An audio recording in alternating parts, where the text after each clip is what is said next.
Buen día, les presentamos el tema la pragmática. Comencemos definiendo pragmática y gramática. La gramática se basa en varias áreas de la lingüística.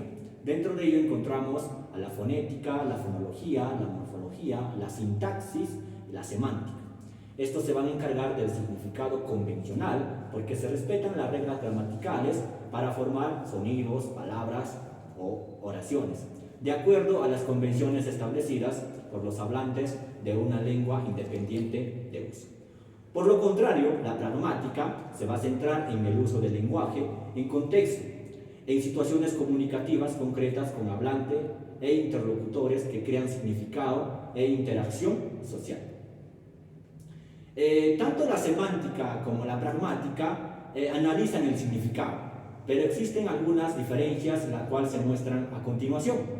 La semántica estudia el significado proposicional, también estudia la oración, estudia el significado literal o denotativo, el significado de la palabra u oración, el significado de las condiciones de verdad, independiente del texto, y lo que decimos, y también incluimos al hablante y al oyente. Y dentro de la pragmática, el significado contextual estudia el enunciado, el significado implícito o denotativo, el significado del enunciado, el significado también del hablante, dependiente del texto o del contexto, lo que queremos decir y los emisores e interlocutores. Pero veamos qué es la pragmática. El filósofo americano Charles Morris desarrolló una teoría sobre el estudio de los signos, la semiótica, donde incluye a la pragmática, la sintaxis y la semántica. Para el autor, la pragmática se ocupa de la relación entre los signos. La pragmática se ha definido desde diferentes perspectivas, incluyendo la cognitiva, filosófica, funcional, sociocultural, discursiva e intercultural. Veamos ahora la pragmática desde el enfoque cognitivo-filosófico y desde el enfoque interactivo sociocultural. En el enfoque cognitivo-filosófico se define como el estudio sistemático del significado de virtud o dependiente del uso del lenguaje. Esta perspectiva sitúa a la pragmática como un componente de la pragmática mental similar al componente fonético o fonológico, también morfológico, sintáctico y semántico. Esto se centra en el significado pragmático de las expresiones lingüísticas. Dentro del enfoque interactivo sociocultural se analiza la acción comunicativa a partir de acciones interactivos y socioculturales, considerando los siguientes componentes. El conocimiento de fondo compartido por los participantes, me refiero al contexto cognitivo, también el contexto discursivo, donde ocurre el intercambio comunicativo, también el contexto sociocultural para analizar los factores contextuales que condicionan el uso del lenguaje. Ahora veamos algunas definiciones por autores de lo que es la pragmática. Primeramente tenemos a May en el 2001, que menciona que es el uso del lenguaje en la comunicación humana regulada por las condiciones de la sociedad. También encontramos a Levinson en 1983, menciona que la pragmática es un proceso inferencial con base a los conocimientos compartidos entre los participantes para participar en el uso comunicativo ordinario. También encontramos a Yule en 1996, donde nos menciona que es el estudio del significado contextual y la manera en que comunicamos más de lo que queremos decir.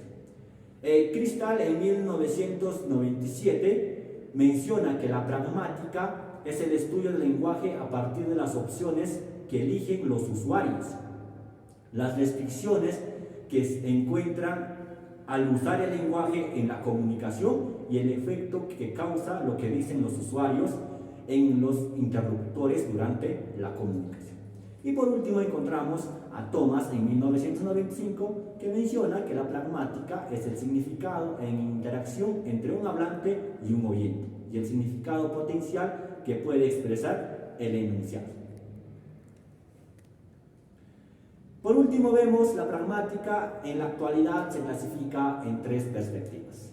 En el significado del hablante, la interpretación de los enunciados y el significado e interacción social. En el primero encontramos o destaca la interacción comunicativa y alude al significado pragmático producido por el hablante. Asimismo, en la interpretación de enunciados se enfoca en el oyente durante el proceso de interpretación de significados y la comunicación inferencial. Y por último encontramos al significado en interacción social. Esto se define como el uso del lenguaje en un contexto a partir de las contribuciones del emisor y la de interpretación del interlocutor. Toma en cuenta tanto el contexto social como también el cognitivo.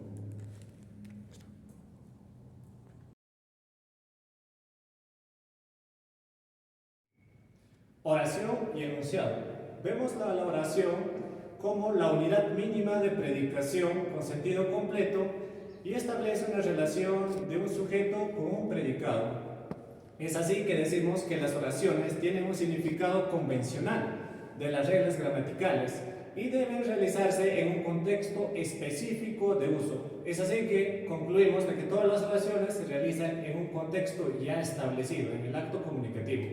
Ahora, un enunciado es aquel que es una noción pragmática que depende de las condiciones contextuales y se entiende como la unidad mínima de comunicación que necesita de un contexto para interpretarse y pueda realizarse en la conversación. Como por ejemplo, tenemos las respuestas que son claro, de acuerdo, ajá, o en el turno de una conversación donde el acto comunicativo está yendo entre los diferentes hablantes, como por ejemplo, te ves guapísima, y el otro le respondería, tú también, pero esto solo se entiende ambos mensajes de acuerdo al contexto donde se está realizando.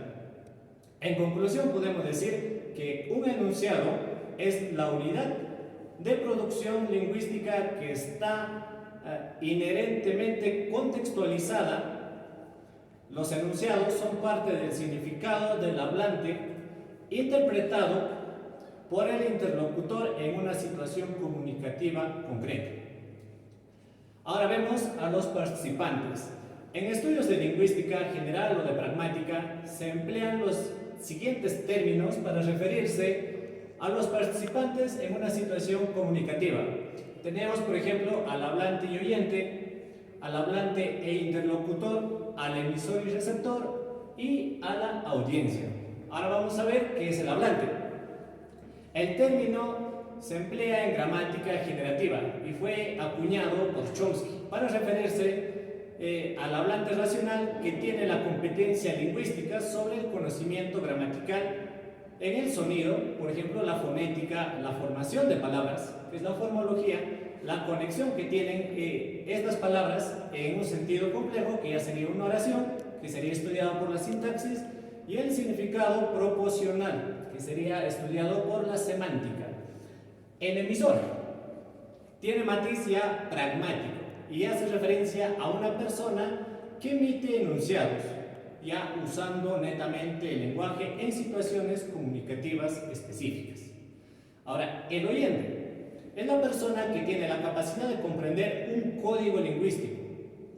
El receptor es la persona que recibe la información, aunque no necesariamente es el individuo al que el emisor está dirigiendo su mensaje. Puede estar presente, pero no necesariamente debe ser al cual va dirigido el mensaje.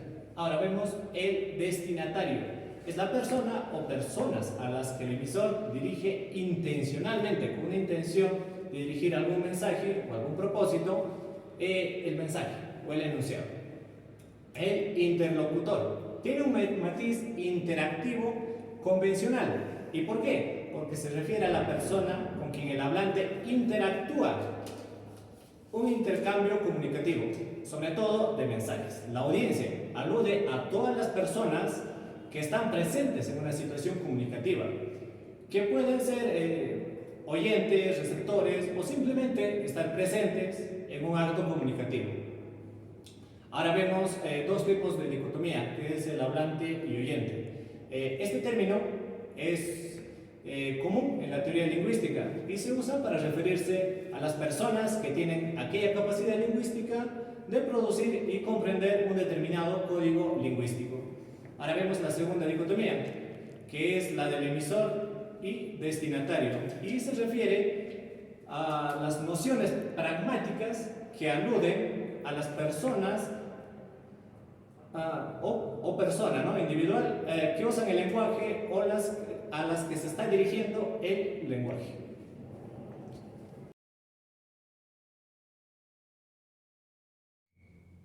Factores contextuales. Existen factores contextuales que condicionan el uso del lenguaje. La situación, por ejemplo, una conversación entre amigos, una consulta médica o una entrevista de trabajo. La relación de poder y la distancia social entre los participantes, el grado de imposición, el género, la edad o el nivel socioeconómico. El poder y la distancia social dependen de la situación, de la misma forma la relación entre los participantes y los supuestos compartidos. También cabe resaltar el grado de imposición que varía según la relación entre el poder y la distancia social.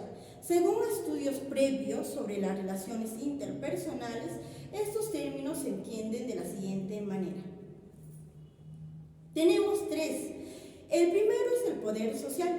Bueno, el poder social alude a una relación asimétrica que existe entre al menos dos interlocutores, uno que ejerce poder y el otro no.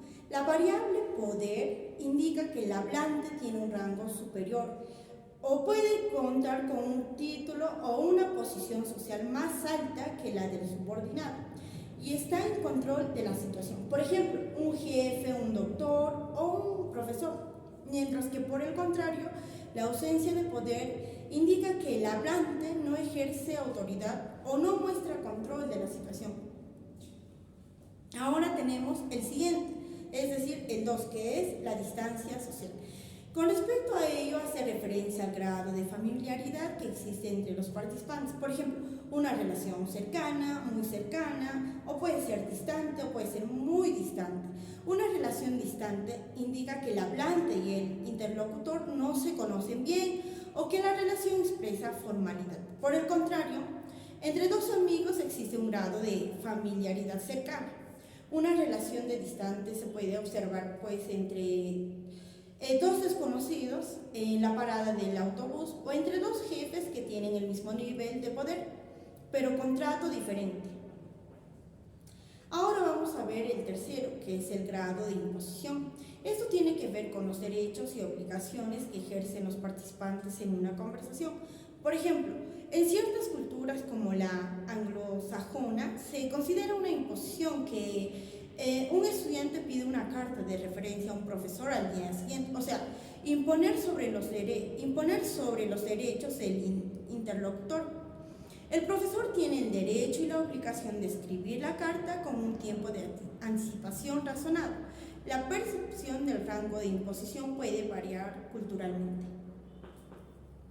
Ahora, de la misma forma, en conclusión, una conclusión de una relación de poder y distancia se puede observar entre un jefe y un empleado, un doctor o ya sea su paciente, ¿no?, o un profesor o un estudiante. Entonces, en estas relaciones, la primera persona ejerce un poder institucional, mientras que la segunda ejerce el papel de subordinado.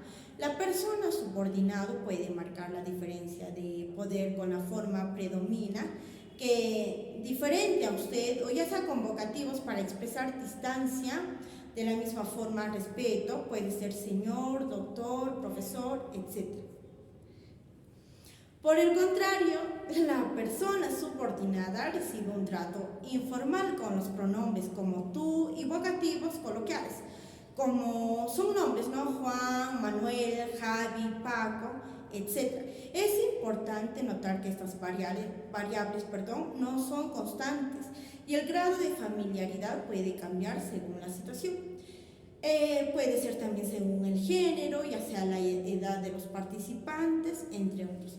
Con mayor grado de interacción y familiaridad con el interlocutor, la relación de poder se mantiene, pero la distancia social o el grado de familiaridad puede cambiar. La distancia debe entenderse en términos de un continuo con respecto al grado de familiaridad, de la misma forma intimidad y la frecuencia del contacto social entre los participantes.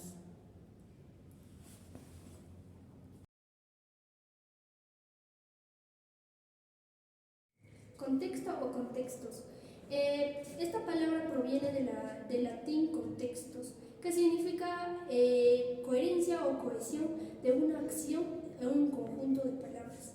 El diccionario de la Real Academia Española lo define como una manera o un entorno lingüístico que define la situación política, histórica, cultural o cualquier índole que se considera un hecho. En nuestros diferentes tipos de contexto encontramos 4 situaciones muy importantes. El contexto situacional, este va a hacer referencia a los hablantes que pueden ver a su alrededor y que ocurre en su alrededor, ¿no? Es la situación. Luego tenemos el contexto sociocultural. Este contexto sociocultural va a definir el fondo de los hablantes y la información que procede de estas relaciones, ¿no? Va a definir la clase social en que pertenece también. El contexto sociocognitivo va a definir el razonamiento, el raciocinio de estas personas, ¿no? Va a definir también el grado de estudios de las personas. Vamos a encontrar, por ejemplo, el subestándar, estándar y superestándar. Luego tenemos el contexto lingüístico. Este contexto lingüístico, también llamado contexto, se refiere a la información lingüística que procede del enunciado. Por ejemplo, ¿no? Pedro, ¿quién llegó tarde a la clase? Y Sonia lo que va a responder es Luis, ¿no? Lo que Pedro es el discurso anterior y que juega un papel importante para entender la construcción epilíptica usada por Sonia. Luego tenemos el contexto de la situación. Este contexto de la situación va a ser una perspectiva antropológica o sociopolítica, ¿no? James en 1962 lo va a desarrollar como modelo para explicar componentes y un contexto de la situación en que provienen estas personas, ¿no? Propuesto anacrónico inglés que significa speaking, y como ya sabemos, speaking es hablar o hablando, ¿no? Entonces esto se va a referir al habla de estas personas, a la situación que conviene, ¿no? Luego tenemos el speaking, ¿no? Que va a ser el tiempo, el lugar donde va a ocurrir un encuentro entre hablantes, y luego tenemos el ends, donde es el propósito y objetivo de la acción comunicativa. Luego tenemos el accents, que se refiere a la forma y a la organización de acciones durante el intercambio de comunicación. Luego vamos a tener, otros factores más abajito, ¿ya? Luego vamos a tener, luego tenemos lo que es el registro y variación. Este registro o variación también se relaciona con el concepto o el registro de variación en el registro. El registro se refiere al grado de variación que existe en una lengua y las variedades de cada lengua. Cada situación varía según las demandas comunicativas, ¿no? A la situación. Por ejemplo, en una entrevista de trabajo, en una fiesta de amigos, este lenguaje va a cambiar bastante, porque en la entrevista de trabajo se va a hablar un lenguaje súper estándar o estandarizado, mientras que en una fiesta de amigos muchas veces lo van a tener que hablar subestándar, ¿no? Eso es lo que va a caracterizar a este punto importante. Eso sería todo concerniente a esta exposición.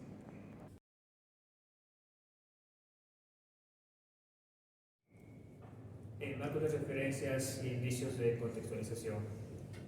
La noción del contexto también se analiza desde una perspectiva cognitiva y sociocultural a partir de marcos de referencia e inicios de contextualización. Luego tenemos los enunciados, ¿no? Donde se interpretan dentro de un discurso a partir de las experiencias pasadas, conocimientos de fondo, presuposiciones y datos socioculturales compartidos.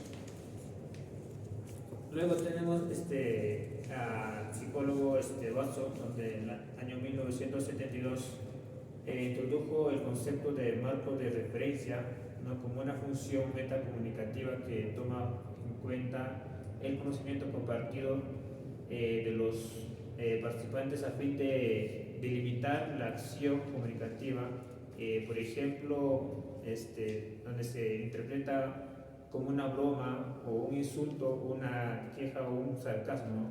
Y según estas características contextualizadas de la situación, los marcos de referencia psicológicos son exclusivos, es decir, al iniciar determinados mensajes o acciones significativas dentro de una frase, otros mensajes se excluyen.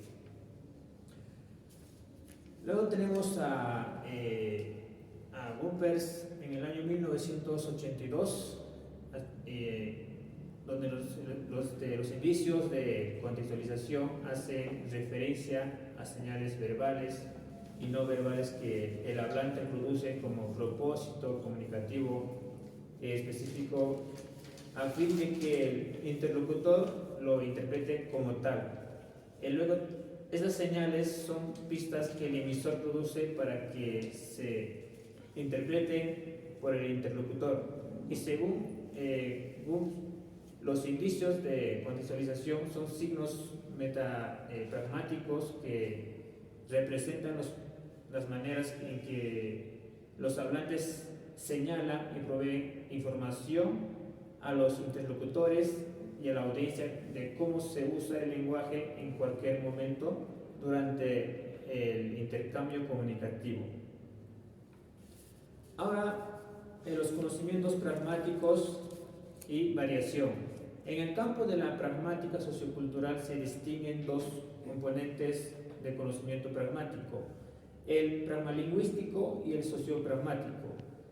Según Lenz en el año 1983 y Thomas en el año 1983, nos da nos dice que el conocimiento pragmalingüístico se refiere al recurso lingüístico empleados para realizar acciones comunicativas, ¿no? O sea, el significado pragmático, como las estrategias directas e indirectas convencionales para realizar actos de habla, y los recursos para suavizar o intensificar los actos.